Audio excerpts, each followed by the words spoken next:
Okay, magandang umaga po sa inyo, mga boss, mga ma'am, mga sir. Magandang umaga, magandang gabi, magandang tanghali, magandang araw kung saan man kayo naroroon, sa parte ng mundo. Again, yung mga magpapa-shoutout po, no, minsan kasi yung mga videos na ina-upload ko ay ready-made na po yung mga yung kumbaga na i-produce ko na. Nakahilera na yun dun kay YouTube. Magla-live na lang na magla-live yun every 5:30 ng umaga. Now, kung may mga magpapa-shoutout po kasi, minsan ang ginagawa ko, kaya minsan matagal na huhuli. But anyway, today, gusto ko pong i-shoutout si Ma'am Sharon Manrique. Ma'am, special shoutout sa iyo. Nag-iisa ka lang dito ngayon. Alright, so ngayon, meron po tayong i-present. May i-present akong house and lot sa inyo.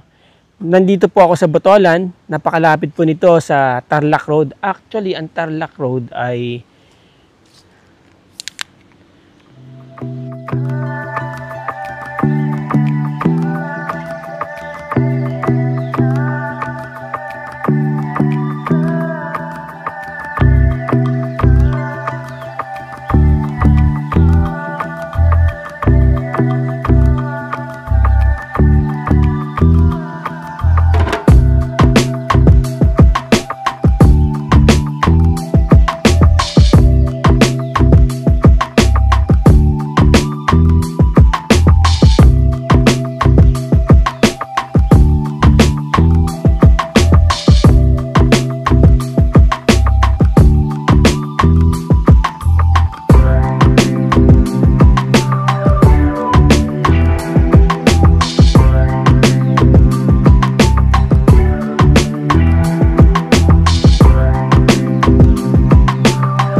sarado po kasi yung gate. But anyway, yung Tarlac Road po, nandyan lang. Mga siguro 200 meters away, nasa Tarlac Road na po kayo. Papunta doon, okay? Tapos, sa bandang unahan yan, nandyan po yung sinasabing Taugtog. No? Barangay Taugtog ng Botolan, kung saan merong hospital, may malaking hospital dyan, merong malaking eskwelahan dyan. Yan yung vinlog ko noon na sinasabi kong parang bayan sa loob ng bayan ng Botolan.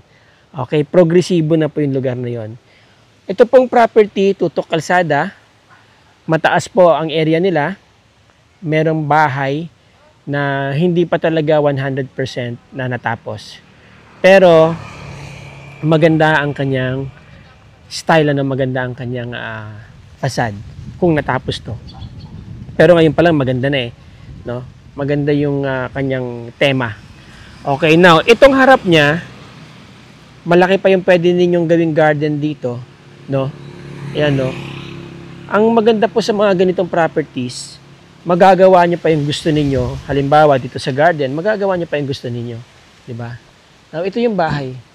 May mga kailangang gawin, ano. 2016 pa ito na construct. But nevertheless, ano na, matibay ang structure sa tingin ko. Ayan, no. Yung mga beams nakita nyo, no. Okay. Ang sukat po ng lote ay 2,000 square meters, pero ang nasa title po ay 2,400 something. Ilalagay ko po dyan yung figure sa screen. Kasi po, dito sa gilid, meron pong road right of way sila dito. Yung may-ari, may bahay din dun sa likod. Yan. May bahay sa likod yung may-ari. Kaya, kakaltasin po nila yung 400 plus square meters para dito sa road right of way. Yun. Which is advantageous din sa makakabili ng property kasi essentially magiging corner lot na po siya. Alright? Diba? Ayan o. Corner lot na. Okay, now mamaya na tayo pumasok dyan sa bahay para makita ninyo kung ano yung mga kailangan gawin just in case na gusto nyong i-acquire itong property, Pero maganda yun nga, again, sabi ko, yung setback ng bahay mula dito sa bakod kasi malaki yung espasyo na pwede nyong galawan. Kung halimbawang maglalagay kayo ng mga pananim, maglalagay kayo ng kung ano-ano. By the way, may tanim po na rambutan dito sa harap. Namumunga na daw po yan. Yung mga yan. Yan, may mga tanim dyan na rambutan. Tapos may mga tanim na puno ng mangga. Ito ay kinalabaw. May mga bunga na, ayan o. Alright? Punta tayo hanggang doon sa bandang likod ng property para makita ninyo. Ano kaya to? Yan. So, may mga kailangang ayusin, di ba? Pero, ito, may puno ng langka dito. Namumunga na rin po. Masarap gumawa dito ng tambayan, papag, whatever, no? Mga upuan. May mga puno ng mangga. Yan, may lababo sila sa labas. May nakikita akong CR. Ito po yung bakod niya. Ang width siguro, estimate ko ay nasa 15 meters width, no? Tapos ang haba niya mahaba. Punta pa tayo dun sa dulo. Okay, yan. Yan.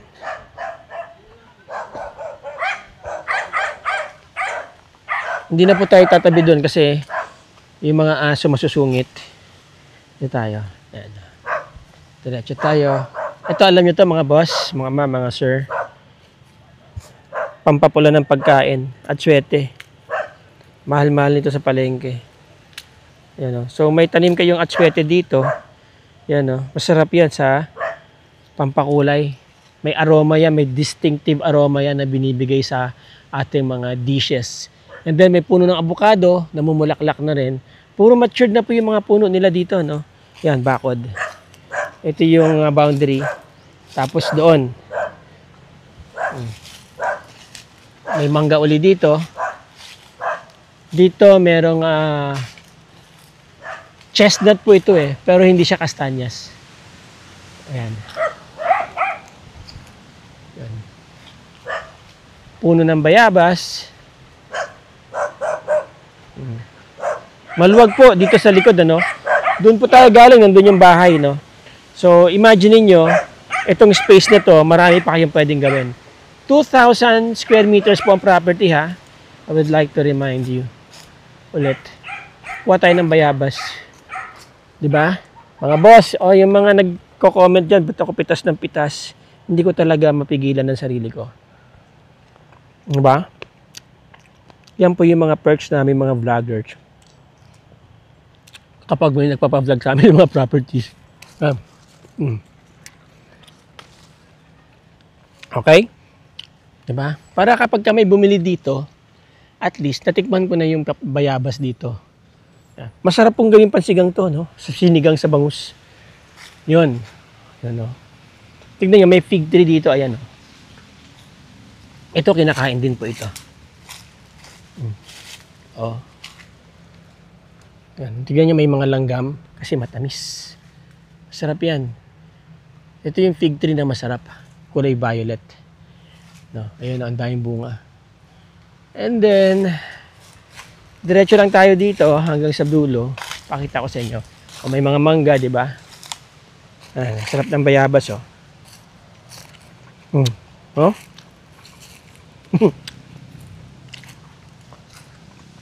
Oh.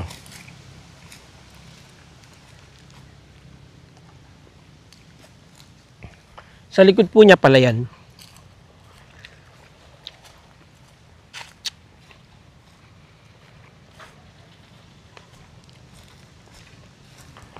Kawayan. Ganda ng kawayan na to. Parang pangyayamanin. Ayan, oh. Meron silang kawayan dito na pwede nyo itong i-propagate, no? Ikalat nyo dito sa gilid para malamig sa lugar ninyo. Ito yung kawayan na tinatawag nilang kawayan tao. Yung ginagamit talaga pagka gumagawa ng kubo, papag, furnitures. Tapos itong kawayan na to, ano yata to? Parang ano lang to? Parang pang landscape, no? Ang ganda, oh. Hindi siya dikit-dikit. Anyway, so ito na yung corner ng boundary. Yan na yung kabilang lote. Palayan. From here, kita nyo yung mountain range. Magpapagawa kayo ng bahay nyo dito. Let's say, 3rd floor, 4th floor. Kitang-kita nyo yan. No? Tapos yung kalsada na po na yan, yan. May kalsada pa dyan. Yan yung papuntang Tarlac Road. Ayun, nakita yung sasakyan, dumadaan. Yan yung papuntang connected yan po sa Tarlac, Botolan Road. Kapas Tarlac, Botolan. Or Zambales, Tarlac Road. Yan. Kaya, yung ganda ng paro-paro. Ayun. Kaya napakaganda ng property po na to. Napaka strategically located. Someday, masyado nang mataas sa mga value dito kapag ka nag-open yung Zambales Tarlac Road na yan. Ayan, oh. Okay.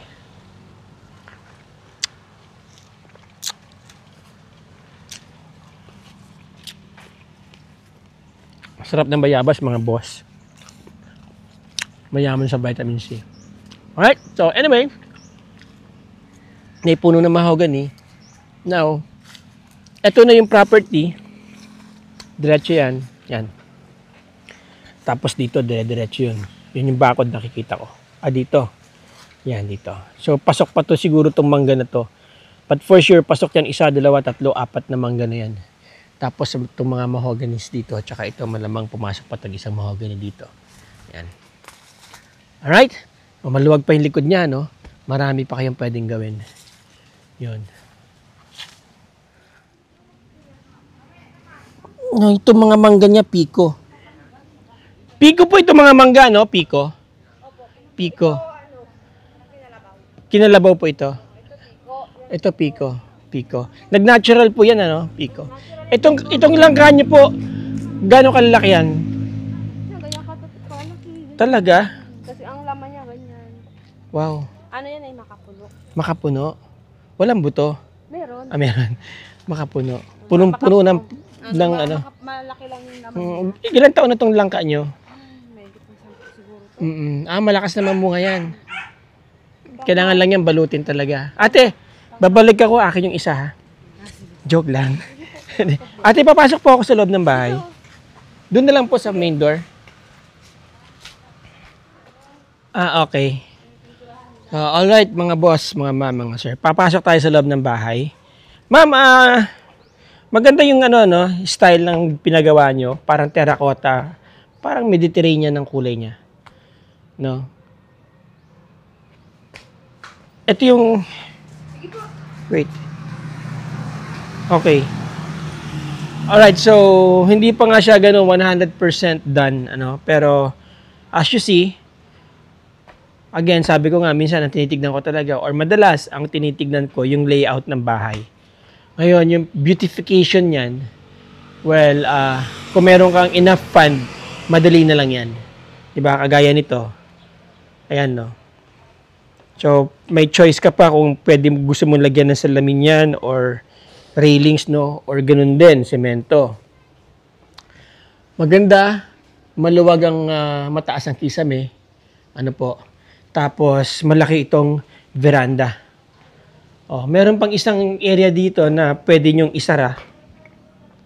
Pwede nyong palagyan ng enclosure para maging work area nyo or man cave, di ba?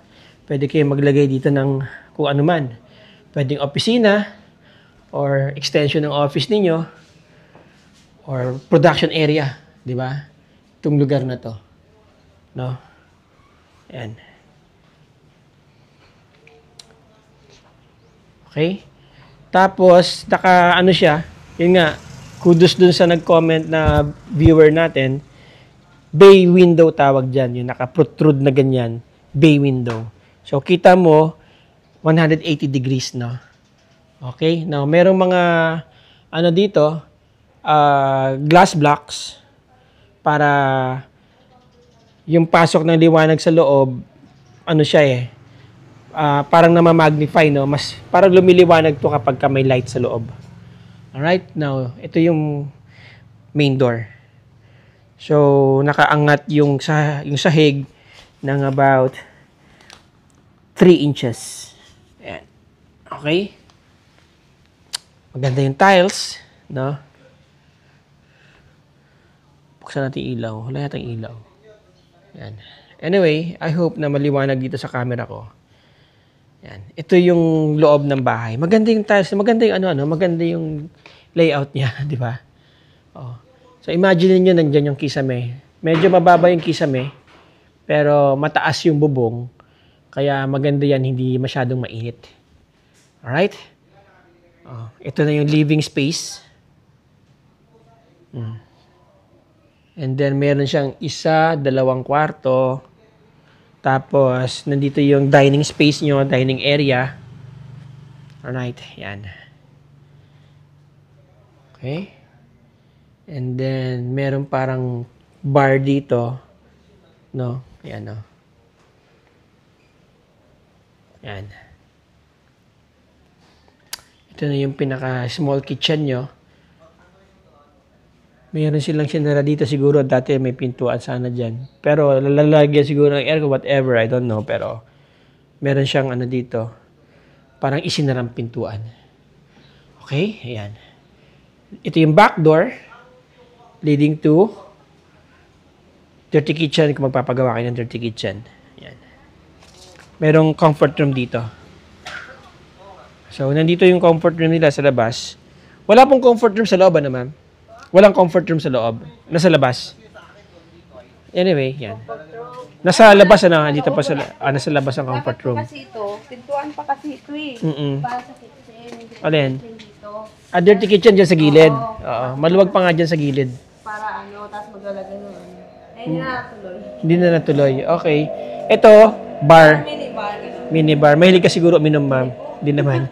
Minibar para yung lalagyan na rin ng kung ano-ano. So, ito, dirty kitchen sa labas. Hello po. Good morning. Ayan. Ito, pwede pa po ninyong palagyan ng dirty kitchen. Alright? So, okay. Punta po tayo sa specifics, no, sa figures. Dito na ako mag-out. Boss, mga ma'am, mga sir. Again, recap po tayo sa property na to. Ang property po, nasa 2,000 square meters. Ang frontage niya, kung di ako nagkakamali, I think this is around 20 meters. Tapos yung haba niya is 100 meters. Alright? Maganda po yung property. Malapit po siya sa Zambales Tarlac Road. Diyan lang po yung Zambales Tarlac Road. Diyan lang banda. About few meters from here, Zambales Tarlac Road na po yan. Papunta doon is Taugtog po, para po yung bayan sa loob ng Botolan. Meron dyan 7-Eleven, may mga butika dyan, may hospital. Meron po dyan high school, malaking eskwelahan, po. Maganda po ang amenities at infrastructures dyan sa bayan na yan. Napakalapit lang dito. At ang potential ng property na to, eventually kapag natapos yung Zambales Tarlac Road, sigurado po yan, napakaganda ng value ng property na to. Hindi lang po yung value, pati yung location niya maganda, and eventually darating ang panahon, mapupuno na rin po ito ng mga residente. So ang inyong property kung sakasakali essentially ay nasa corner lot. Kung maglalagay man kayo ng commercial establishment dito someday, ay magiging patok na patok yan mga boss, mga ma'am, mga sir. So, para po sa mga interesado dyan, mga boss, mga ma'am, mga sir, ay alam nyo na po kung saan ako kukontakin. Nandyan po ang aking nandyan po yung aking Viber, WhatsApp, and Globe. Isang number lang po yan. At ang aking email address, yan po nasa baba. Tapos ang aking Facebook link, kung gusto nyo akong message sa Messenger, gusto nyo akong i-add as a friend, okay, nandyan po sa description ng video na to. Again, mga boss, mga ma'am, mga sir, maraming salamat sa inyong oras. Kung gusto nyo magpa-schedule ng inyong visitation, ocular visit, magsabi lang po kayo ahead of time para makapag-prepare po kami. Till the next video, ciao! Heaven